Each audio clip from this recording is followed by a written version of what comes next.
Total 11 types of verb मिलेंगे आपको। अब डरना नहीं है कि इतना सारा पढ़ना पड़ेगा। इन 11 टाइप्स 11 में से 10 की जरूरत नहीं है, सिर्फ एक ये आपको हर जगह इस्तेमाल करना पड़ता है। इतने सारे हैं जो स्पीकिंग के लिए कोई खास रोल इनका नहीं है। इनको आप नहीं भी पढ़ेंगे तो भी आप बहुत अच्छी इंग्लिश स्पीकिंग कर सकते हैं। ठीक है। आलसी को वजन घटाने के लिए सपने में दौड़ना चाहिए। जेरेंड या इन्फिनेटिव, यहाँ पे जेरेंड इन्फिनेटिव दोनों यूज कर सकते हैं। क्या होते हैं वर्ब, कहाँ पे यूज करते हैं, कितने टाइप के होते हैं। इंग्लिश स्पीकिंग में वर्ब भी एक महत्वपूर्ण रोल प्ले करता है। जहां से इंग्लिश स्पीकिंग की शुरुआत होती है तो वर्ब को समझना पड़ेगा। तो वर्ब बिल्कुल डिटेल में समझेंगे, लेकिन सिर्फ वही चीजें जो स्पीकिंग के लिए जरूरी है। एक्चुअल में ग्रामर में तो बहुत सारी चीजें, वर्ब के बहुत सारे टाइप हैं, सब कुछ हम नहीं पढ़ेंगे, सिर्फ उसमें से 5% उठाएंगे जो एक्चुअल में स्पीकिंग के लिए जरूरी है। ठीक है, लेट्स स्टार्ट।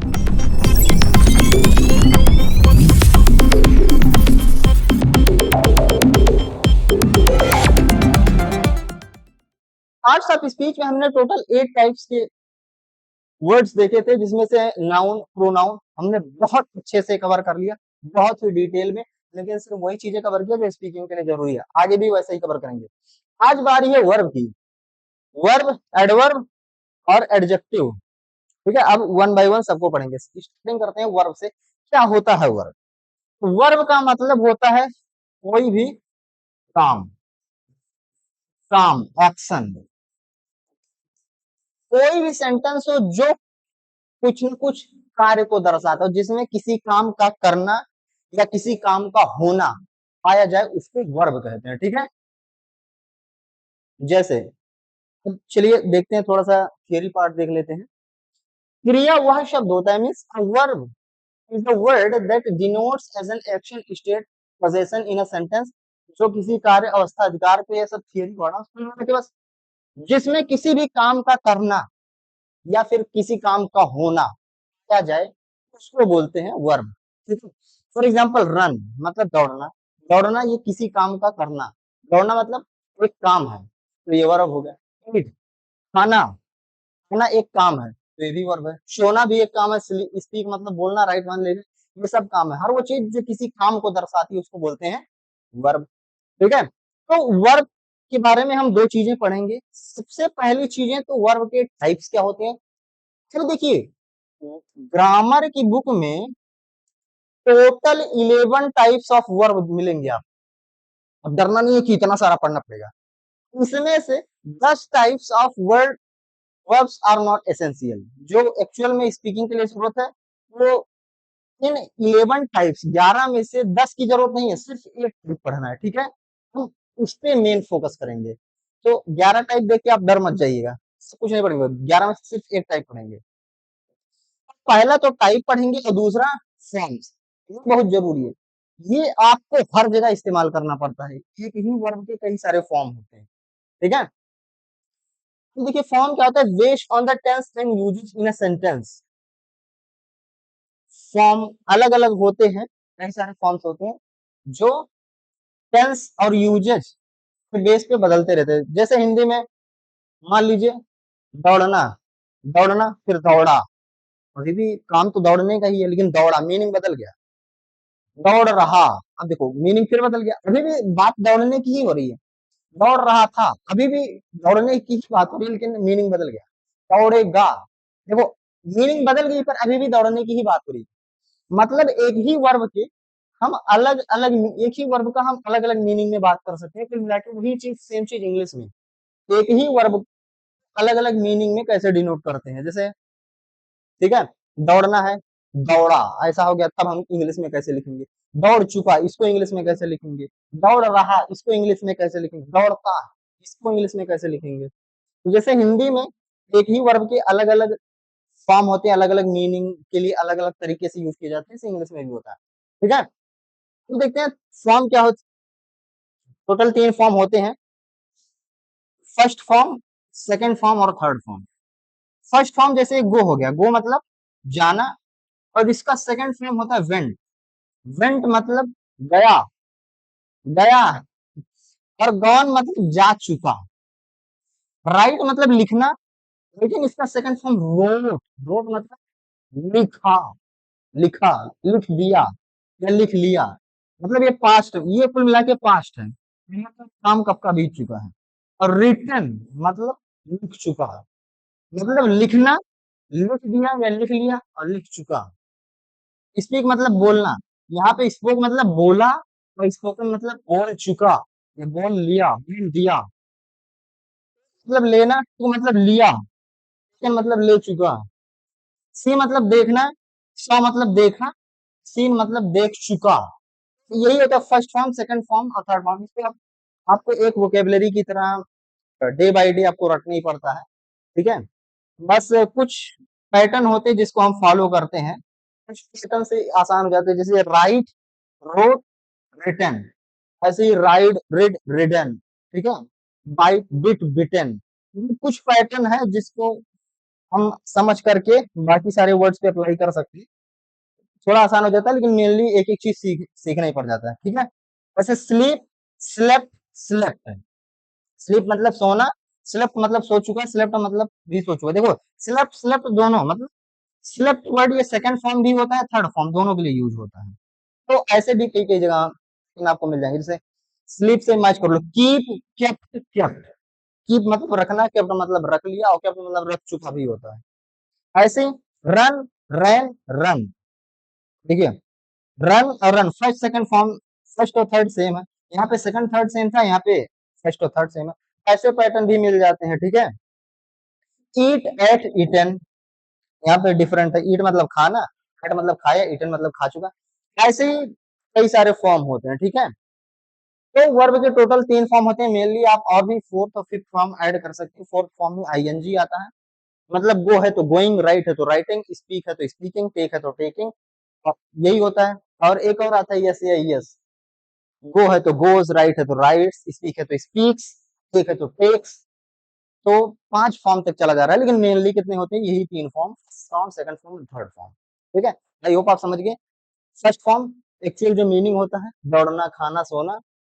और सेकंड फॉर्म दौड़ा, खाया, सोया। थर्ड फॉर्म दौड़ चुका, खा चुका, सो चुका, ठीक है। ये होता है। आगे बढ़ते हैं कि types, types of verb. Forms of verb तो आप समझ गए, टाइप्स ऑफ वर्ब क्या है। तो देखिए हमने क्या कहा था कि वर्ब से टोटल 11 टाइप्स होते हैं, 11 टाइप्स के होते हैं। लेकिन अगर आपको स्पीकिंग करना है तो आपके 11 के 11 टाइप्स आपको पढ़ने की जरूरत नहीं है, क्योंकि वो सब एग्जाम के लिए ठीक है, कॉम्पिटेटिव एग्जाम के लिए। स्पीकिंग के लिए कोई खास उनका रोल नहीं है। टोटल होते हैं 11, जिसमें ये जो 10 टॉपिक्स हैं, ये देखिए एक्शन और डरना नहीं है, इसको नहीं पढ़ेंगे, ये बस मैं ऐसे ही बता रहा हूँ, इसको याद मत करो, कोई दिक्कत नहीं है। Action verb, linking verb, helping verb, transitive phrase, ये सब इतने सारे हैं जो स्पीकिंग के लिए कोई खास रोल इनका नहीं है। इनको आप नहीं भी पढ़ेंगे तो भी आप बहुत अच्छी इंग्लिश स्पीकिंग कर सकते हैं, ठीक है। इंपॉर्टेंट कौन सा है, ये 10th तक इंपॉर्टेंट नहीं है, इसके बाद जो 11th टाइप्स ऑफ वर्ब आता है वो इंपॉर्टेंट है। 11th पे आता है नॉन फाइनाइट वर्ब, ये इंपॉर्टेंट है, ठीक है। अब नॉन फाइनाइट वर्ब क्या होता है, each verb except the main verb. ये नॉन फाइनाइट, ये वर्ड यूज ही इसलिए हो रहा है क्योंकि ये नॉन फाइनाइट का मतलब क्या, फाइनाइट का उल्टा, नॉन मतलब इनफाइनाइट, मतलब कि जितनी चाहे उतने वर्ब यूज कर सके, ऐसे वर्ब। फॉर एग्जाम्पल, मैं लिखना पसंद करता हूं। अब इसमें जो मेन वर्ब है वो पसंद करना है। मेन वर्ब का मतलब क्या होता है, जिससे मीनिंग बदल जाए। जैसे पसंद करना को पसंद करेगा बोल दूं, मीनिंग एकदम बदल जाएगा, फ्यूचर की बात है। पसंद कर, पसंद करता को पसंद कर दूं, ले अब तो मीनिंग एकदम बदल गया कि अब थोड़ी पसंद करता, पसंद किया था कभी। मेन वर्ब ये होगा, लेकिन लिखना ये भी तो अपने आप में काम है ना। मेन वर्ब को छोड़ करके जो वर्ब बचता है वो नॉन फाइनाइट वर्ब आता है। हम नॉन फाइनाइट क्यों बोलते हैं, नॉन फाइनाइट मतलब एक प्रकार से इनफाइनाइट। इनफाइनाइट क्यों बोले, क्योंकि इसको इनफाइनाइट यूज कर सकते हैं। मान लो मैं लिखना, पढ़ना, घूमना फिरना और सब कुछ, मतलब बहुत सारी चीजें, मतलब एकदम इनफाइनाइट है कि मैं लिखना, पढ़ना, घूमना फिरना, गाना, चलना कूदना पसंद करता हूँ। मतलब ऐसे कई सारे वर्ब यूज कर सकते हैं, बिल्कुल इनफाइनाइट, कोई दिक्कत नहीं। तो ऐसे वर्ब जिनको इनफाइनाइट टाइम्स यूज किया जा सके, उसी को बोलते हैं नॉन फाइनाइट वर्ब। तो आई होप समझ गए। कुल मिला के सेंटेंस में आपको कैसे पहचानना, बस मेन वर्ब को हटा दो, उसके बाद जो वर्ब बचता है उसको बोलते हैं नॉन फाइनाइट वर्ब। इसको अगर इंग्लिश में लिखना है तो दो तरीके हैं। सबसे पहला होता है जेरंड, और दूसरा होता है इन्फिनेटिव। अब जीरंड क्या होता है? जीरंड मतलब वर्ब के साथ आईएनजी लगा दो तो वो नॉन फाइनाइट वर्ब की इंग्लिश लिख गई। इन्फिनेटिव क्या होता है? टू के बाद वर्ब लिख दो। इसको ऐसे मान लो, जैसे अभी वही पिछला सेंटेंस था, मुझे लिखना पसंद है, तो नॉर्मली कुछ लोग कहेंगे आई लाइक टू राइट, कुछ लोग कहेंगे आई लाइक राइटिंग, कुछ लोग कहेंगे आई लव राइटिंग, कुछ लोग कहेंगे आई लव टू राइट, कुछ लोग कहेंगे आई लाइक टू राइट। मतलब देख रहे हो, राइट की जगह टू राइट भी लिख रहे हैं, कहीं पे राइटिंग भी लिख रहे हैं। I like writing, I like to write, दोनों सही है। I love writing, I love to write, दोनों ही सही है। फिर एक बार टू राइट एक जगह राइटिंग, दोनों सही क्यों है? असल में वो जीरंड और इन्फिनिटिव ही है। जब आईएनजी यूज कर रहे होते हैं तो जीरंड, और टू के बाद वर्ब लिख रहे होते हैं तो इन्फिनिटिव, दोनों ही सही है, जेरंड या इन्फिनिटिव। कुल मिला के यही है, मेन वर्ब को छोड़ के अगर कोई वर्ब आ रहा है उसको इंग्लिश में लिखना है, जेरंड या इन्फिनिटिव के रूल को फॉलो करके ट्रांसलेट करते हैं। तो यही है, वर्ब के बाद आईएनजी लगा दो, चाहे टू के बाद वर्ब लिख दो, बात वही है। अब देखो, वर्ब एज ए नाउन कहाँ पे यूज होता है? अगर वर्ब एज ए नाउन की तरह इस्तेमाल हुआ रहा है, ठीक है, जैसे बदमाशी करना मेरी बुरी आदत है। अब बदमाशी करना मेरी बुरी आदत है, अब यहाँ पे बदमाशी करना एक प्रकार से सब्जेक्ट की तरह यूज हो रहा है ना। सब्जेक्ट का मतलब क्या होता है? जिसके बारे में कुछ कहा जाए या किया जाए। जैसे मैंने बोल दिया कि राम जाता है, तो हम किसके बारे में कह रहे हैं? राम के बारे में। तो राम क्या हो गया? सब्जेक्ट। क्या काम कर रहा है? जाना पे हो गया वर्ब। राम हो गया सब्जेक्ट और जाना हो गया वर्ब। जिसके बारे में कुछ कहा जाता है वो सब्जेक्ट होता है, और राम क्या है? नाउन भी है, कि किसी का नाम ही तो है। ऐसे ही मैं बोल रहा हूँ बदमाशी करना मेरी बुरी आदत है, तो मैं किसकी फ्रेम बोल रहा हूँ? बदमाशी करना के बारे में बात कर रहा हूँ। बदमाशी करना हो गया सब्जेक्ट, बदमाशी करना सब्जेक्ट है तो नाउन भी वही है। तो यानी कि जब किसी वर्ब को नाउन की तरह इस्तेमाल किया जाए, सब्जेक्ट की तरह इस्तेमाल किया जाए, तो भी जेरंड या इन्फिनेटिव का इस्तेमाल करते हैं। एक्शन या पर्पस बताना हो, ठीक है, कि काम के एक्शन वही समझना, जैसे मुझे मुझे लिखना पसंद है, लिखना, या मैं लिखना पसंद करता हूँ, मेन वर्ब तो अगर पसंद करना है, लेकिन लिखना भी तो एक काम है ना, तो वही है, एक्शन या पर्पस बताना है। ठीक है, आगे आते हैं। Each verb except main verb, वही मेन वर्ब को छोड़ करके जितने वर्ब बचते हैं उन सबको ट्रांसलेट करना है, तो जीरंड या इन्फिनिटिव का यूज करते हैं। ठीक है, बहुत थियरी हो गया, करना नहीं है, प्रैक्टिस, फुल प्रैक्टिस करेंगे, इतना प्रैक्टिस करेंगे याद ही हो जाएगा, अलग से आपको रिवीजन की जरूरत नहीं पड़ेगी। ठीक है, तो सबसे पहले देखते हैं verb as a noun. Verb as a noun होगा तो हम कैसे करेंगे? Gerund equal verb plus ING. हालांकि यहाँ पे मैं बहुत डिटेल में पढ़ा रहा हूँ, इसीलिए जीरंड इन्फिनिटिव को अलग कर रहा हूँ, लेकिन आप जीरंड इन्फिनिटिव कुछ भी यूज कर देंगे, आपकी इंग्लिश स्पीकिंग में कोई भी फर्क नहीं पड़ेगा, अच्छे इंग्लिश स्पीकर ही कहलाएंगे। ठीक है, तो वर्ब एज अ नाउन पे gerund equal verb plus ING लगाएंगे, मतलब वर्ब में आईएनजी लगा देंगे। फॉर एग्जाम्पल, ज्यादा सोचना मेरे दिमाग का फुल टाइम जॉब है। ज्यादा सोचना मेरे दिमाग का फुल टाइम जॉब है। तो ज्यादा सोचना किसके बारे में बोल रहा हूँ? ज्यादा सोचने के बारे में बोल रहा हूँ। तो ये क्या हो गया? सब्जेक्ट। ये सब्जेक्ट है तो यही हो गया नाउन। तो जबकि ज्यादा सोचना ये तो क्या है? एक प्रकार से वर्ब, मतलब एक काम है ना सोचना। तो यानी कि वर्ब को ही नाउन की तरह इस्तेमाल किया जा रहा है, वर्ब एज अ नाउन। तो हम कौन सा करेंगे? जीरंड वाला रूल फॉलो करेंगे। जीरंड वाला रूल क्या होता है? वर्ब में आईएनजी लगा। तो ज्यादा सोचना मतलब ओवर थिंक होता है, लेकिन हम जीरन द्वारा रूल फॉलो करेंगे, वर्ब में आईएनजी लगा देंगे, तो ओवर थिंक के बजाय ओवर थिंकिंग। वही शुरू होता है ना, सब्जेक्ट के बाद पीछे से ट्रांसलेट करो, या सब्जेक्ट के बाद हेल्पिंग वर्ब लगाओ। हेल्पिंग वर्ब क्या होता है का क्या होगा? इज। और पीछे फुल टाइम जॉब का, ऑफ, और पीछे मेरा दिमाग, my brain. So over thinking is my full time job, over thinking is full time job of my brain. ठीक है, तो आई होप आप समझ गए होंगे कि वर्ब सोचना एक प्रकार से वर्ब होते हुए भी उसको सब्जेक्ट की तरह इस्तेमाल कर दिया गया। तो वर्ब एज अ नाउन हो तो भी जेरंड का रूल फॉलो कर सकते हैं। Over thinking is my brain full time job, ये ऐसा क्यों लिखा है? क्योंकि ब्रेन के बाद एस लगा है ना, ये असल में शॉर्ट फॉर्म है ऑफ का, ठीक है। ऑफ को रिप्लेस करना है तो ऐसे भी बोल सकते हैं, यानी ब्रेन और एस को अलग करना है, शॉर्ट फॉर्म को लॉन्ग में लिखना है, तो जो अभी मैंने मैनुअली लिखा था वही ट्रांसलेशन आ जाएगा, ठीक है। तो अगला एग्जाम्पल क्या है? खाने के बाद झपकी लेना मेरी असली प्रतिभा। ओ भाई भाई भाई, सबका टैलेंट है ना ये तो। खाने के बाद झपकी लेना मेरी असली प्रतिभा है। किसके बारे में बात हो रही है? झपकी लेना, इसके बारे में बात हो रही है। तो ये हो गया सब्जेक्ट, और सब्जेक्ट हमेशा क्या होता है? नाउन होता है।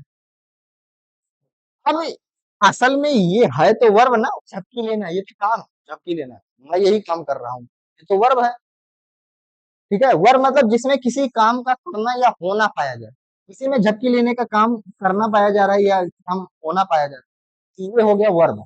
लेकिन वर्ब को एक नाउन की तरह इस्तेमाल किया जा रहा है, वर्ब एज अ नाउन, तो फिर से वही आ जाएगा, वर्ब प्लस आईएनजी। क्या हो जाएगा? सबसे पहले झपकी, झपकी लेने को क्या बोलते हैं? Blinking eyes. हालांकि एक ही वर्ड के कई सारे मीनिंग होते हैं, हिंदी में भी एक ही, कई सारे वर्ड के एक ही मीनिंग होते हैं, यानी एक ही मीनिंग के लिए कई सारे शब्द होते हैं, इंग्लिश में भी ऐसे ही हो सकता है। झपकी लेना मतलब ब्लिंकिंग आईज। मेरी असली प्रतिभा, पीछे से चलो, सब्जेक्ट हो गया ना, अब पीछे से ट्रांसलेट हो, है, इज, मेरी असली प्रतिभा, माई रियल स्किल या टैलेंट, ठीक है, स्किल। तो क्या बचा? के बाद, झपकी लेना को तो यहां लिख चुके, के बाद बचा आफ्टर, उसके बाद क्या बचा? खाना, ईटिंग। अब देखो, ये भी एक वर्ब है, मेन वर्ब के बाद जो वर्ब बचता है सबको जेरंड या इंफिनिटिव में बनाते हैं। खाने के बाद ये भी तो एक वर्ब है, खाने को बोलते हैं ईट, लेकिन यही यूज कर दो यार वर्ब का, जीरंड वाला रूल फॉलो कर दो, ईटिंग कर दो, हो गया ना translate. Blinking I is my real skill after eating. Blinking eyes से कुछ लोगों को तकलीफ हो रही होगी, तो इसको लिख दो नैपिंग। यार एक ही वर्ड के ना कई सारे मीनिंग होते हैं, ठीक है, तो जरूरी नहीं कि कोई एक पर्टिकुलर वर्ड सही है, कोई बहुत सारे वर्ड होते हैं, ठीक है। आगे बढ़ते हैं। Napping after eating is my true talent. यहाँ पे अब डिफरेंट क्यों लग रहा है? असल में अगर हिंदी में मैं बोलूं कि खाना खाने के बाद झपकी लेना मेरी असली प्रतिभा है, तो भी सही है, या ऐसे बोलो झपकी लेना खाना खाने के बाद मेरी असली प्रतिभा है, तो भी सही है। मेरी असली प्रतिभा है खाने के बाद झपकी लेना, तो भी सही है। मतलब वर्ड को आगे पीछे कर रहा हूँ, तो भी सेंटेंस सही है। तो ऐसे ही रूल इंग्लिश में भी होता है, कुछ हद तक सेंटेंस को आगे पीछे करना सही होता है। इन्होंने क्या किया है कि इतने पूरे को एज ए सब्जेक्ट मान लिया है, खाने के बाद झपकी लेना, तो सबसे पहले इसको ट्रांसलेट किया है इन्होंने। अब देखो इतने को ट्रांसलेट करना है तो कैसे करें? पीछे से, नैपिंग झपकी लेना, नैपिंग के बाद आफ्टर खाना, ईटिंग, इतने को सब्जेक्ट लिया है, सब्जेक्ट को ट्रांसलेट कर लिया। अब पीछे से आओ, है का इज, मेरी असली प्रतिभा, माई ट्रू टैलेंट, वही किया है, ठीक है। मैंने सब्जेक्ट बस केवल झपकी लेने के लिए था, इसने पूरा ले लिया, कोई दिक्कत नहीं है, सब सही है। आज अगला सेंटेंस है, सुबह जल्दी उठना मेरे जीवन की सबसे बड़ी गलती लगती है। ओह किसको लगती है भाई? सुबह जल्दी उठना, चलो सुबह जल्दी उठने के बारे में बात हो रहा है तो ये सब्जेक्ट है, तो वेकअप अर्ली, वेकअप अर्ली, सुबह भी लिखा है, इन द मॉर्निंग, ये हो गया सब्जेक्ट इतना, कि waking up early in the morning, सुबह जल्दी उठना। अब वेकअप में ले लिखा है, लेकिन फॉलो किसको करना है? जिरंड और इन्फिनेटिव, तो वेकअप नहीं, waking up, waking up early in the morning, subject हो गया ना, पीछे से इज, लगती है, लगती है मतलब सीम्स या फिर फील्स, दोनों कर सकते हो। फील्स या मिस्टेक्स, या सबसे बड़ी गलती बोल सकते हो, बिगेस्ट मिस्टेक, सबसे बड़ी गलती, सबसे बड़ी गलती मतलब बिगेस्ट मिस्टेक। फिर किक ऑफ, माई, मेरे जीवन का मतलब माई लाइफ, क्या हो गया total? Waking up early in the morning seems biggest mistake in my life, ठीक है। और देखिए waking up early feels like the biggest mistake of my life, वही है। चलिए अगला है उल्टा जवाब देना मेरी बुद्धिमत्ता की निशानी है। भाई बताओ किसकी किसकी निशानी है? उल्टा जवाब देना मतलब क्या होता है? बैक आंसरिंग निशानी मतलब साइन होता है। पीछे देखो बैक आंसरिंग, इसको लिख लिए सब्जेक्ट को, पीछे जाओ। है, इज, निशानी, असाइन, आ लगाना जरूरी होता है, ठीक है। की ऑफ बुद्धिमत्ता, इंटेलिजेंस, मेरी बुद्धिमत्ता है तो माई इंटेलिजेंस। तो back answering is a sign of my intelligence. अगला सेंटेंस क्या है? बिस्तर पर पड़े रहना मेरी सबसे बड़ी उपलब्धि है, ठीक है। आगे बढ़ते, चलिए। बिस्तर पर पड़े रहना, सबसे पहला सब्जेक्ट क्या है? बिस्तर पर पड़े रहना, तो लाइंग इन द बेड, ये हो गया subject. Lying in the bed, तो ये पड़े रहना मतलब लाई होता है, लेकिन आईएनजी क्यों लगाए? जेरेंड वाला रूल फॉलो करेंगे, ठीक है। अब यहां से है, इज, मेरी सबसे बड़ी उपलब्धि, माई ग्रेटेस्ट अचीवमेंट, ठीक है। माई ग्रेटेस्ट अचीवमेंट, सबसे बड़ी मतलब ग्रेटेस्ट, उपलब्धि मतलब अचीवमेंट। अगला सेंटेंस, देर तक मोबाइल घूरना मेरी आंखों की एक्सरसाइज है। हो। तो देर तक मोबाइल घूरना, चलो ये सब्जेक्ट हो गया, सबसे पहले इसको ट्रांसलेट करते हैं। स्टेयरिंग माई फोन, घूरना मतलब स्टेयर, आईएनजी क्यों लगाए? जीरेंड, घूरना मतलब स्टेयरिंग, देर तक मोबाइल घूरना, at my phone for hours, ये देर तक लिखा है फॉर आवर्स, ठीक है, मतलब घंटों से, ये इन्होंने घंटों इंग्लिश में घंटों लिख दिया गया है, ठीक है। देर तक, इसको के लिए यूज कर सकते हो टिल, और देर मतलब लेट, तो इसके ये सेंटेंस ऐसे भी कर सकते हैं, staring at my phone till late, देर तक मोबाइल को घूरना, ठीक है। इज माई आई एक्सरसाइज, मेरे आंखों की एक्सरसाइज है। अगला सेंटेंस, खिड़की से लोगों को देखना मेरा रियलिटी शो है। वॉचिंग, देखो देखना के लिए वॉच अपने आप में एनफ है, लेकिन जीरंड के रूल को फॉलो करना पड़ेगा, वॉचिंग आईएनजी लगाओ। Watching people from the window, वही वॉचिंग पीपल, लोगों को देखना, फ्रॉम द विंडो, खिड़की से, ठीक है। वही वॉचिंग पीपल फ्रॉम विंडो, पीछे से लिखते हैं ना, इतने को सब्जेक्ट लिया गया है। सबसे पहले देखना का वॉचिंग, लोगों को मतलब पीपल, फिर से का मतलब फ्रॉम, खिड़की मतलब विंडो। अब इधर आओ, फिर से पीछे चलो, is my reality, is my reality show. अजीब सवाल पूछना मेरा टैलेंट है। सो आस्किंग, पूछना, इतने सब्जेक्ट लिया है, आस्किंग अजीब सवाल, वियर्ड क्वेश्चन, वियर्ड मतलब होता है अजीब, वियर्ड मतलब अजीब, asking weird question is my talent. ऐसे मम्मी की बातें भूल जाना मेरा सुपर पावर है। ये तो सबका है। चलो, अब देखो भूल जाना मतलब होता है फॉरगेट, लेकिन यहाँ पे हम विवरण लगा रहे हैं फॉरगेटिंग मम्मी की बातें, मॉम्स इंस्ट्रक्शन, मॉम्स इंस्ट्रक्शन बोल दो, या मॉम्स टॉक बोल दो, मॉम टॉक्स बोल दो कुछ भी, या मॉम्स ऑर्डर बोल दो कुछ भी। Forgetting mom's instruction is my super power, मेरा सुपर पावर है भाई। अगला, बार बार फ्रिज खोलना मेरी होप की निशानी है। तो बार बार का क्या होगा? फ्रीक्वेंटली, और फ्रिज, फ्रिज मतलब फ्रिज खोलना का मतलब ओपन। अब ओपन यही है एक्चुअल वर्ब, जीरन लगाएंगे तो ओपनिंग हो जाएगा। Opening the fridge repeatedly, repeatedly मतलब बार बार, is a sign of my hope, मेरे होप की साइन है मेरे, ठीक है। अगला कहते हैं एक्शन और पर्पस के लिए कैसे यूज करते हैं। अब देखिए, अब इसका मतलब ये नहीं कि verb as a noun gerund use किए और एक्शन पर्पस के लिए इन्फिनेटिव यूज किए। ये जब हम बहुत बारीक, बहुत एकदम फुल प्रोफेशनल में जा रहे हैं कि अब तो 1% भी मिस्टेक नहीं करेंगे, तो आप gerund जो है, पिछले जो पिछला रोल था वर्ब एज अ नाउन, वहां पे gerund लगा सकते हो, लेकिन एक्शन पर्पस है तो इन्फिनेटिव लगा सकते हो, लेकिन नॉर्मली आप दोनों एक्शन कर सकते हो, कोई दिक्कत नहीं है, ठीक है। अब जैसे बच्चों को नींद आने के लिए गणित पढ़नी चाहिए, मैथ पढ़नी चाहिए, ओ हो भाई, किसको नींद आती है मैथ पढ़ते ही? तो यहाँ पे हम इन्फिनेटिव लगाते हैं, तो क्या हो जाएगा? बच्चों को, किसके बारे में बात करूं? बच्चों को, ही होगा सब्जेक्ट, तो द चिल्ड्रन,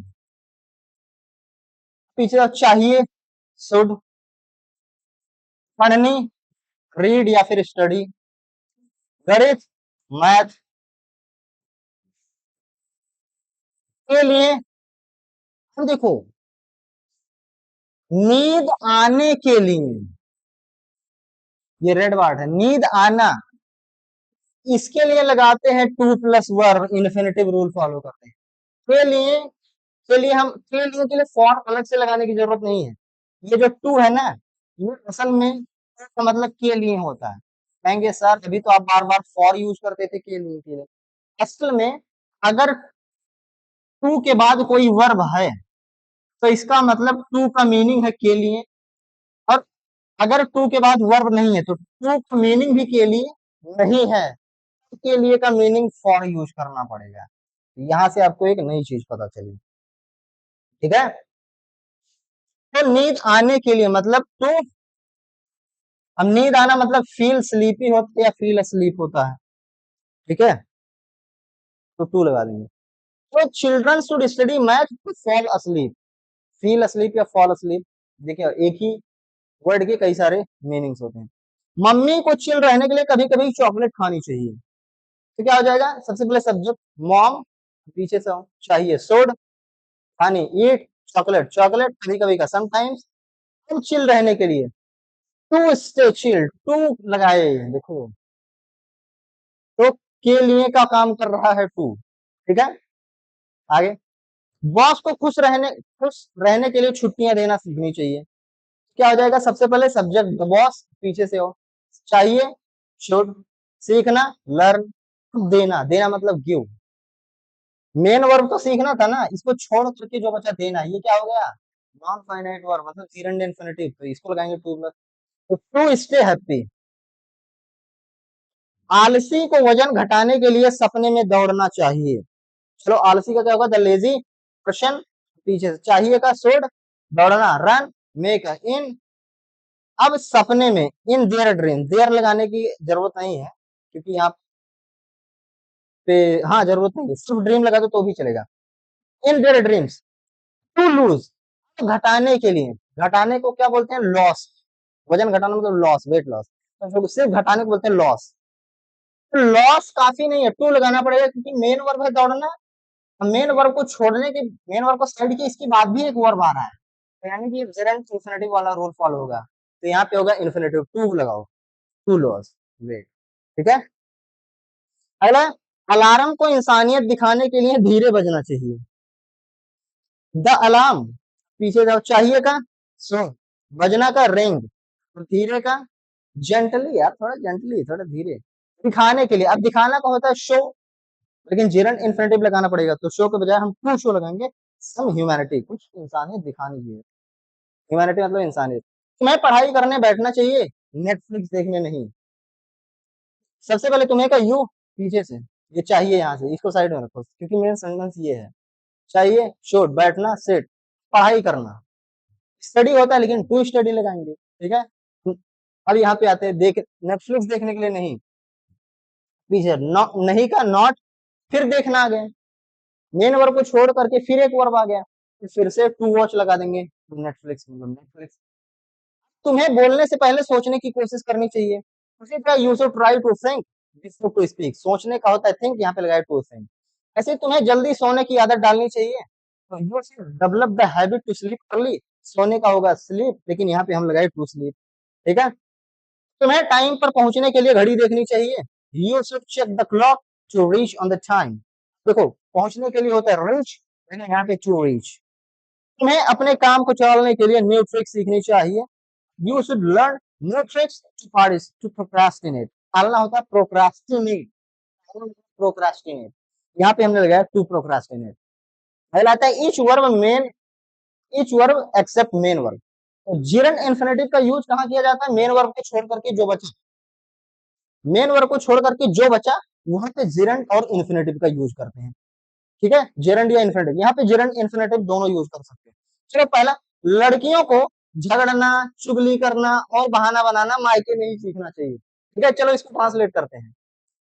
लड़कियों को हम, तो देखो मेन वर्ब क्या है, सीखना, मेन वर्ब को छोड़ करके देखो कितने सारे वर्ब बच रहे हैं, तो जेरंड इन्फिनेटिव का रूल कहाँ फॉलो करना है, मेन वर्ब छोड़ करके जो वर्ब बचता है, यानी मेन वर्ब को छोड़ करके जो वर्ब बचा, बस यहाँ पे जेरंड इन्फिनेटिव का रूल अप्लाई करना है, ठीक है।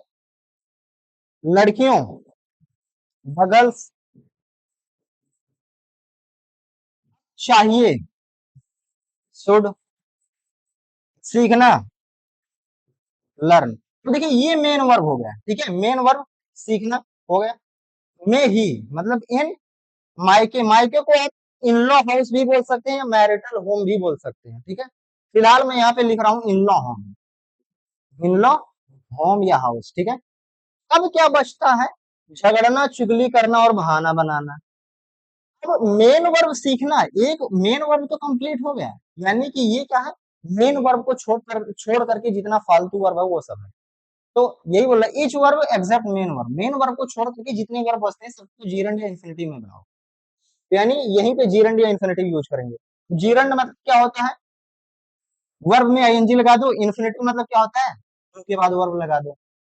तो सबसे पहले झगड़ना, झगड़ना के लिए हम सबसे पहले देखो जीरंड लगा सकते हैं फाइट, लेकिन आईएनजी लगाना पड़ेगा, फाइटिंग, ये भी सही है।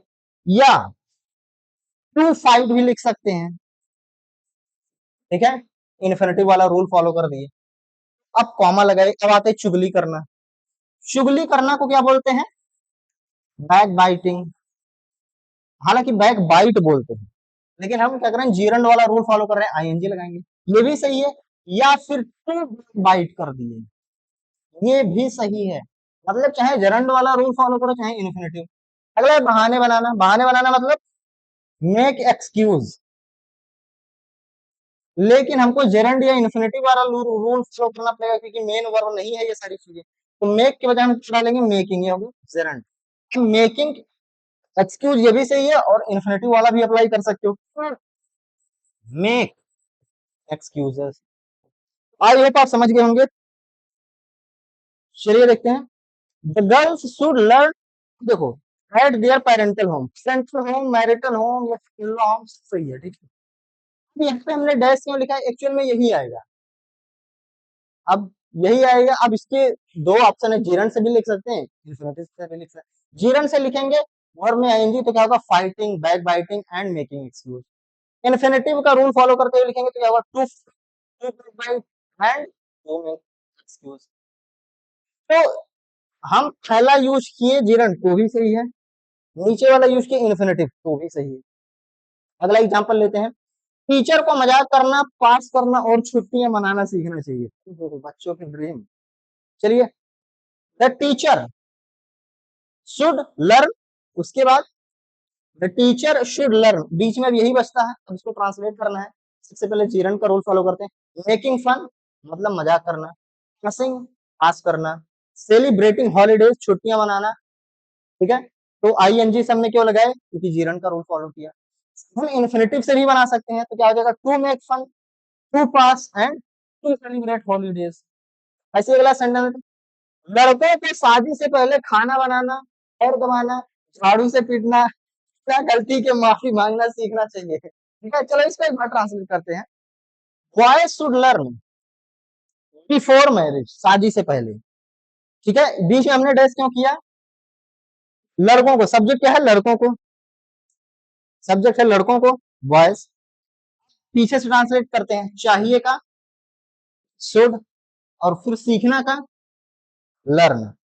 अब क्या, अब बीच में इसके बाद इतने को ट्रांसलेट करना पड़ेगा क्योंकि पीछे ऐसा आना है। चलो मान लीजिए हमने यहाँ पे ट्रांसलेट कर दिया, तो हमने स्पेस दिया है क्योंकि जीरंड और इन्फिनिटिव का रूल फॉलो करेंगे।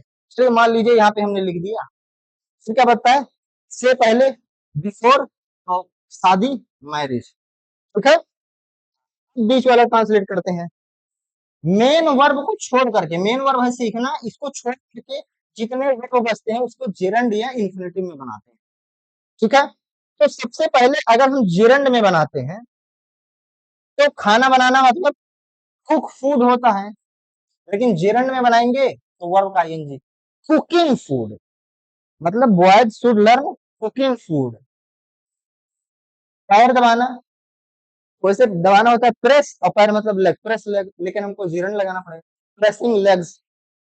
झाड़ू से पीटना, पीटना होता है गेट बिटन, ठीक है, गेट बिटन। पीटना होता है बीट, पीटना, गेट बिटन। अब झाड़ू से क्या, हमको मेनली पीटना पे बहुत करना क्योंकि जो एक्चुअल वर्ब है वो पीटना, तो गेट बिटन। फिर बिना गलती के माफी मांगना, से सॉरी विदाउट मिस्टेक्स। लेकिन से सॉरी काफी नहीं है, हमको जिरंड या इन्फिनेटिव वाला रूल फॉलो करना पड़ेगा। से सॉरी, ठीक है। और यहाँ पे देखो जिरंड या इन्फिनेटिव दोनों लगा सकते हो, तो क्या हो जाएगा, सबसे पहले जिरंड आते हैं, cooking food, washing feet, getting beaten from broom, broom मतलब होता है झाड़ू, अपोलोजाइजिंग विदाउट फॉल्ट, अपोलोजाइजिंग मतलब अपोलोजाइज करना मतलब माफी, लेकिन हम जिरंड वाला रूल फॉलो कर रहे हैं तो अपोलोजाइजिंग। लेकिन क्या सिर्फ जिरंड से हो सकता है? नहीं, इन्फिनेटिव भी से भी बना सकते हैं। आप to cook food, to speed, to get beaten from broom and to apologise without fault, ये भी लिख सकते हैं। ठीक है, अगला सेंटेंस आता है, लड़कियों को शादी से पहले सुबह उठना, बिना फोन देखे चाय बनाना, अपनी गलती दूसरों पर डालना, बेवजह रोना सीखना चाहिए। ओ हो, ज्यादा ही बढ़िया एडवाइस है। तो ये द गर्ल शुड लर्न, उसके बाद बिफोर मैरिज, ये हमने बीच में स्पेस यही दे दिया क्योंकि बीच में ही रेड वाले पार्ट का इंग्लिश आएगी, और रेड वाला जेरेंड और इन्फिनिटिव बनेगा। क्यों? क्योंकि मेन वर्ब है सीखना, मेन वर्ब के बाद ही ये सारे वर्ब एक्स्ट्रा आ गए हैं फालतू, तो मेन वर्ब को छोड़ करके जितने वर्ब आते हैं उसको जीरंड या इन्फिनिटिव में बनाते हैं। चलिए बनाते हैं, सबसे पहले जीरंड में बनाते हैं। जीरंड में सुबह उठना, राइजिंग इन द मॉर्निंग। फिर बिना फोन देखे चाय बनाना, मेकिंग टी, चाय बनाना बिना फोन देखे, यहाँ पे मिस्टेक हो गया, विदाउट सीइंग फोन या without watching phone, making tea without watching phone.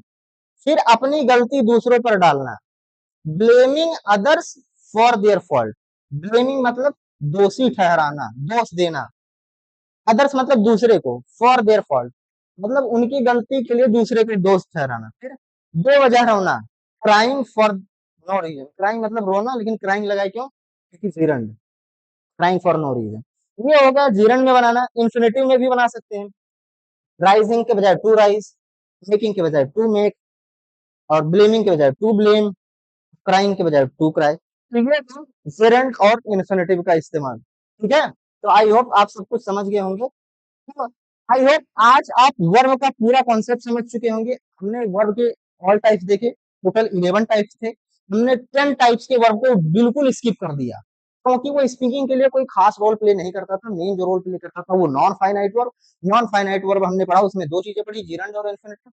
Gerund मतलब टू वर्ब का आईएनजी लगा दो तो जेरेंड बन गया, और टू के बाद वर्ब लगा दो तो इन्फिनेटिव बन गया। इन दोनों का यूज कहाँ करते हैं? चलो मेन वर्ब को छोड़ करके और कई सारे वर्ब अगर यूज हो, तो मेन वर्ब को छोड़ करके बाकी सारे वर्ब को इंग्लिश में ट्रांसलेट करने के लिए जेरेंड या इन्फिनेटिव का यूज करते हैं। आई होप आप समझ चुके होंगे। Thank you.